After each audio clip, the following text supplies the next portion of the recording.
भारत की 3 संस्थाएं, पहली ministry of port shipping and waterways, दूसरी मुंबई पोर्ट अथॉरिटी और तीसरी फिक्की यानी कि federation of Indian chambers of commerce and industry, ये तीनों भारतीय संस्थाएं मिलकर 2 दिन 14 और 15 मई को एक कॉन्फ्रेंस ऑर्गेनाइज करने जा रही हैं, जो कि देश में पहली बार हो रही है।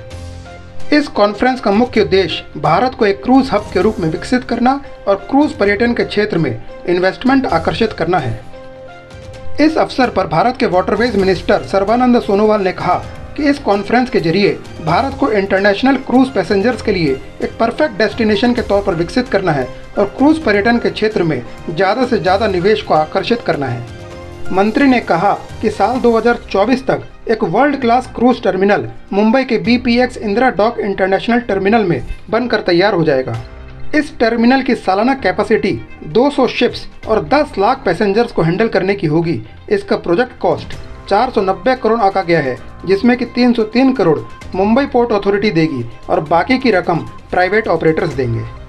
मंत्री सोनोवाल ने यह भी कहा कि मुंबई मैरीटाइम सेक्टर में पूरी दुनिया का एक प्रमुख केंद्र बिंदु है, तो इस वजह से इस कॉन्फ्रेंस में पूरी दुनिया के क्रूज कंपनीज के CEOs, MDs और दूसरे प्रमुख व्यक्ति आएंगे।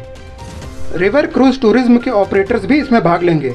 रिवर क्रूज टूरिज्म कई लाखों टूरिस्ट को देश में आकर्षित कर सकती है। जिस तेजी से भारतीय अर्थव्यवस्था आगे बढ़ रही है, तो साल 2030 तक भारत में क्रूज का ट्रैफिक लगभग 10 गुना तक बढ़ सकता है।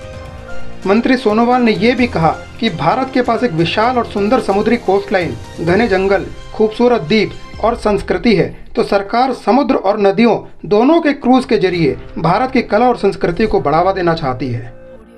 भारत में साल 2021 में मैरीटाइम पॉलिसी लॉन्च होने के बाद से इस क्षेत्र में काफ़ी काम किया जा रहा है।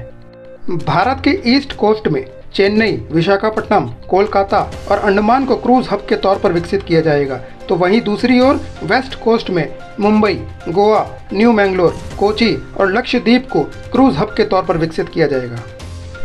अब आप कमेंट सेक्शन में कमेंट करके ये बताएं कि क्या आपने कभी क्रूज की सवारी की है। अगर आपको यह बुलेटिन पसंद आया हो तो इसे लाइक और शेयर करें, और हाँ, इस चैनल को सब्सक्राइब करके बेल आइकन के बटन को दबाना ना भूलें, जिससे कि हमारी लेटेस्ट नोटिफिकेशन आप तक पहुंचती रहे।